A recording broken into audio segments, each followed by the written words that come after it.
આપણો દેશ અને સમાજ ઘણી પ્રગતિ કરી છે અને હજુ પણ પ્રગતિ કરતો રહેશે, પરંતુ હજુ પણ સ્ત્રીઓને જેટલું સન્માન મળવું જોઈએ એટલું મળતું નથી, કેમ કે તેઓને હજુ પણ મહત્વ આપવામાં આવતું નથી. આપણા દેશમાં પુરુષોની સરખામણીએ સ્ત્રીઓની સંખ્યા ઘટતી જવી એ બહુ મોટું ચિંતાનું કારણ છે. આપણો સમાજ ભૂતકાળમાં જીવી રહ્યો છે.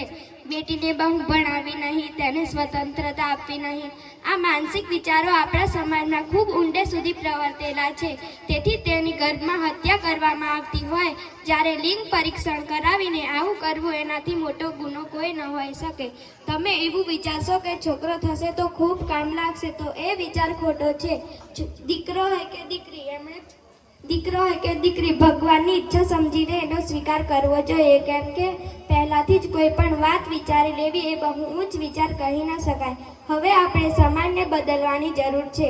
દીકરો હોય કે દીકરી, એમણે ભણતરથી અળગા ન રાખી સૌથી મોટું કન્યાદાન એ શિક્ષણનું દાન એ સૂત્ર અપનાવવું જોઈએ. આપણી ભારતની સંસ્કૃતિમાં સમર્પણ છે, ત્યાગ છે, અને જો ત્યાગનું પાત્ર હોય તો તે છે દીકરી. પોતાના ઘરમાં દીવો કરે એને દીકરો કહેવાય અને બીજાના ઘરમાં જઈને દીવો કરે એને દીકરી કહેવાય. દીકરી તો 3 કુળને તારે છે, બાપના, મોસાળના અને સાસરીના. દીકરો દીકરી એક સમાનની સંકલ્પના છે.